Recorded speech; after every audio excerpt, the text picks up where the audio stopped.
후보님께서 이제 과거에 뇌물 수술을 해서 안 좋은 일이 있었는데 그걸 또 제값을 치렀다고 방송에도 말씀드렸습니다. 네. 그렇다면 대다수의 안 지사님을 지지하시는 우리 유권자들이 단일 후보가 됐을 때 이제 그 각종 종편이나 아니면 상대 후보 진영에서 또다시 뇌물 수술 외에 또다시 우리 유권자들이 모르는 약점이나 뭐 여러 가지 예를 들자면 병역 비리, 부동산 투기, 각종 그런 것들이 혹시 내 외에 친척들이 있을까봐 그런 대다수 유권자들이 안성님을 믿고 지지했는데 단일 후보가 돼버렸는데 그런 매일매일 종편이나 상대 진영에서 공격을 한다면 거기에 대한 대책은 있는지. 예, 감사합니다. 감사합니다. 일단 첫 번째로 제가 유죄를 받았던 것은 대선 자금에 관한 정치자금법 위반이었습니다. 그래서 이제 일부 알선 수재에 대한 기수가 있었으나 그 알선 수재 부분에 대해서는 무죄가 나왔습니다. 사실은 알선 수재를 할 만한 원의 옛날 노무현 대통령을 모시면서 했었던 일이었기 때문에 그건 알선 수재를 할 만한 그 위치에 있지 않았습니다. 그래서 정치자금법 위반이었다는 말씀을 올리고, 그래서 간혹 이제 뇌물이다 기타 이렇게 얘기를 하시는 분들이 있는데 그런 것들은 없었다는 말씀을 첫 번째로 드립니다. 드리고, 그 여러 가지로 한 인간의 부족한 인간의 삶 전체를 놓고 이 권력 투쟁의 과정에서 여러 가지로 공격을 할 것입니다. 예. 원칙은 하나입니다. 제가 부족하고 잘못한 것이 있으면 정직하게 잘못했다고 말씀드리겠습니다. 그리고 저는 그 사이에 달라지려면 무척 노력을 했고 또 그렇게 살아왔다는 말씀을 드리도록 하겠습니다. 그렇게 해서 모든 공격들과 또 비난들에 대해서 당당하게 그렇게 좀 풀어나가겠다는 말씀 올리고, 그리고 다행인 것은 노무현 대통령 5년 기간 내내 노무현 대통령님을 포함해서 노무현 대통령님 때는 검찰이 시퍼렇게 살아있었습니다. 그러니까 노무현 대통령 주변 사람을 두드려 잡아서 하나 넣으면 그게 안타인 겁니다. 검찰에서는. 그러니까 대통령 만들고 나서 제일 먼저 탈탈 털린 것은 그 주변에 있던 사람이었고 대표적으로 제가 탈탈 털렸습니다. 저는 근데 지나보니까 다 그게 세옹지마더라고요. 그때의 불행이 또 미래의 행운이 되더라고요. 제가 만약에 노무현 대통령 때 검찰로부터 그렇게 탈탈 털리면서 공격을 안 당했으면 이명박 대통령의 2009년부터 이명박 대통령의 그 파상적인 정치적 그 공격에 제가 어떻게 살아남을 수 있었겠습니까? 그때를 보면서 제가 느꼈던 건 참 불행이 행운으로 이어지는 거구나, 그런 생각을 해드렸습니다. 노무현 대통령이 2008년 2월 달에 은퇴하시고 나서 2008년 말부터 2009년 돌아가실 때까지 노무현 대통령님과 저 이광재는 또 탈탈 털렸습니다. 노무현 정부 때는 집권 세력으로서 탈탈 털렸고, 이명박 대통령이 되어서는 야당이 되어서 현직 대통령으로부터 또 탈탈 털렸습니다. 그래서 대한민국에 현존하는 정치인들 중에서 가장 심각하게 털린 그 무균실을 2번이나 거치고 나온 사람이라는 말씀을 품질 보증서와 함께 보고드립니다. 지금 현재 우리 사회에서 사실상은 사회주의와 자본주의라는 이념 대결 시대는 이미 끝났습니다. 사실상은 보수적인 분들도 사실상은 이거 압니다. 저는 안다고 생각합니다. 근데 대한민국에 있어서 새누리당으로 표현되어지는 이 보수 진영은 왜 그들은 한 당이 되고 한 동지로서 저렇게 단결을 하고 있을까요? 그들을 묶어주고 있는 그들의 동지에는 무엇일까요? 첫 번째가 분단 과정에 있습니다. 예. 그리고 그 원인은 식민지 시대 때의 친일의 역사입니다. 박근혜 대통령이 얘기하지 않습니까? 아, 일본 시대 때 그러면 먹고 살려고 했던 모든 사람은 다 친일인가요? 이렇게 얘기하지 않습니까? 자, 그 말이 참 우리나라 대통령으로서 하실 말씀은 아니지만, 그러나 식민지를 겪었던 우리 슬픈 백성들과 민족사의 슬픈 장면입니다. 저는 그렇게 봅니다. 그냥 슬픕니다. 나라를 빼앗겨야만 됐었던, 그럼 그 원인을 더 쫓아 올라갈까요? 개항기 때 그러면 전봉준은 왜 성공하지 못했을까요? 김옥균은 왜 3일 천하로 끝났을까요? 명성황후와 대원군은 왜 그런 식으로밖에 대응을 못했을까요? 그럼 더 올라갈까요? 자, 그렇게 치면 이 원인은 조상의 모든 책임을 물어야 합니다. 저는 그 역사를 끝내고 싶은 겁니다. 제가 지금 중도나 펴들려고 하는 거 아닙니다. 우리 역사에서 가장 불행을 했던 것을 꼬리를 물고 가면 사실상은 다 이유가 있습니다.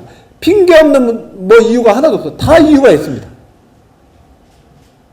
그래서 저는 그 역사를 어떻게든 간에 끝내야 되겠다. 바로 그 현대사 100년만 딱 보면 식민지, 분단, 전쟁이라고 하는 요 세 개의 건들이 오늘날 사실은 지금 그걸 가지고 보수 진영은 뭉쳐 있는 겁니다. 1500만 실향민들, 북한에다가 고향을 뺏겨왔는데 그 고향 안 그리운 사람 어디 있습니까? 우리 장인도 이북에다가 고향 뺏고 입사할 때 내려왔던 분입니다. 사위가 노무현 대통령 왼팔 오른팔 하는데도 맨날 저를 싫어합니다. 대북 퍼주기 한다고. 20년 30년을 지금 그러고 있습니다. 근데 내가 추석 설날 제사상에서 장인어른한테 시달리다 못해서, 야, 이게 정말 그 한 개인의 역사에서 그 고향을 빼앗기고 내려왔던 그 원한과 사무침이라고 하는 것이 내 자식 새끼가 대통령 왼팔 오른팔 하는 것보다도 더 큰 거구나. 그러니 이걸 무슨 이념과 논리를 가지고 토론해서 해결하겠다는 것 자체가 무망하다는 걸 깨달았습니다. 그건 안을 수밖에 없습니다. 이 역사를 어떻게든 안아야 합니다. 왜냐하면 그들이 이북에다가 고향을 빼앗기고 내려온 1500만에 이르는 신앙민의 그 아픔도 우리는 안아줘야 합니다. 그리고 실질적으로 전쟁을 일으켰단 말입니다. 그래서 많은 사람들이 죽었습니다. 그것이 우리의 백색 테러이든 적색 테러이든 많은 사람들이 죽어나갔습니다. 이 전쟁에 대해서 사람들은 누군가에게 그 분노를 표현하고 싶어 하지 않겠습니까? 거기에 정의로운 폭력이 어디 있고 나쁜 폭력이 어디 있습니까? 그 전쟁통에. 그러니 역시 그것도 안아야 합니다. 자, 그래서 저는 이 땅의 보수진영과 진보라고 하는 이 이분법은 결과적으로는 해방정국에서 나옵니다. 이 해방정국은 독립운동의 대열이 분열로부터 나옵니다. 자, 이것이 연원 아닙니까? 이 연원을 통해서 그분들은 현재 새누리당이라고 하는 보수정권의 동지애를 가지고 있습니다. 사실상 그분들은 종복자빨이라고 하는 핑계를 낼 뿐이지 이 역사적 상처로부터 그들은 단결되어 있습니다. 그러니까 동서냉전이 끝나더라도 유일하게 상대를 미워할 만한 그 이유를 찾아서 계속 퍼붓는 겁니다. 너 그거 아니냐고. 자, 바로 그런 측면에서 이 문제를 어떻게 풀 거냐, 이거에 대해서 16살 때부터 혁명하겠다고 정말 두드려 맞고 다녔던 제 입장에서 30여 년만 제가 지금 현재 보이는 태도인 겁니다. 이 역사를 통으로 안아야 되겠다, 이겁니다. 그러지 않으면 기본적으로 이 문제는 풀리지 않는다. 그래서 지금 현재 저는 보수진영과 새누리당 분들, 많은 어르신들께 말씀을 드립니다. 제가 이명박 대통령 되자마자 도지사와 대통령이 함께 회의를 하는 청와대 회의가 있었습니다. 군 장성들까지 다 모여서 한 300~400명 모이는 을지연습 지역통합방 회의입니다. 거기서 제가 마지막 발언을 했습니다. 그 마지막 발언을 하면서 2010년인가 11년인가 그랬습니다. 이명박 대통령님, 그 당시 한민구 합참의장이셨나? 사회를 보는 합참의장님, 여기 우리 장군 여러분, 그리고 시도지사 여러분, 장관님들, 여기 이 방에서 보니까 제가 제일 어립니다. 그랬더니 다들 웃으세요. 자, 그러면 후배가 편하게 얘기한다 생각을 하고 제 한마디 해도 되겠습니까? 다들 웃는데 긴장하는 표정들이 다들 역력합니다. 저 친구가 도대체 무슨 말을 하려고 저러나. 노무현의 왼팔이. 도지사 되자마자 이제 들어왔으니까. 뭔가 일이 생기겠는데? 다들 그런 긴장 분위기고. 저도 굉장히 긴장을 했습니다. 왜 긴장 안 됐겠습니까? 이명박 대통령님, 그리고 많은 우리 군 지휘자 여러분, 국가 안보의 가장 중요한 요소가 뭡니까? 국민의 단결입니다. 국민을 단결시키지 않는 이상 총력 안보는 성립이 안 됩니다. 그래서 부탁드립니다. 평생을 거쳐서 민주화운동을 하고 대한민국의 대통령을 지냈던 김대중 노무현 전직 대통령한테 종북 좌빨이라고 얘기하면 안 되는 거 아닙니까? 우리가 합의해서 만들어낸 대통령을 세상에 종북 좌빨이라고 하는 나라가 어디 있습니까? 이거야말로 공론분열이고 이거야말로 안보 위협 아닙니까? 내가 32사단과 함께 충청남도 지역통합방위협의회 의장으로서 나 부탁드립니다. 앞으로 이런 식으로 얘기하지 맙시다. 우리는 여야를 뛰어넘어서 민주당이든 새누리당이든 대한민국의 안보와 대한민국의 지도자로 성장하고자 하는 사람이지, 죽으라고 대통령 돼가지고 이 대한민국을 이북에다가 퍼다 주겠다는 사람이 어디 있습니까? 그 상식에도 맞지 않은 얘기를 가지고 우리가 그 정쟁을 일으키고 우리가 서로 싸운다면 그거야말로 국가 안보의 가장 큰 적이 아닐까요? 라고 얘기를 끝냈습니다. 제가 얼마나 긴장했겠습니까? 얘기를 다 끝냈는데 손안에 아주 땀이 가득하더라고요. 근데 다행히 그 회의가 끝나고 나서 많은 군 지휘관들과 장관들이 저희 이야기에 대해서 특별하게 다른 반론을 하지 않고 오히려 좋은 말씀을 주셨다고 격려를 해주셨습니다. 예, 우리는 지금 사회주의다, 종북좌빨이다라고 하는 것들은 사실상은 그건 이미 지나간 이야기입니다. 그래서 그 현실성은 이제 없다, 이 말씀을 좀 드리고, 제 말씀이 길어져서 죄송합니다.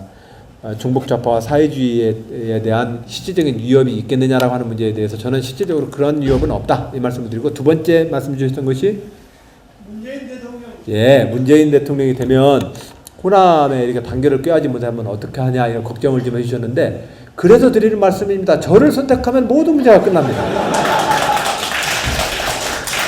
왜냐면 현재 후보들 중에서 이 민주당의 가장 큰 희생과 헌신을 했던 사람이 저 안희정입니다.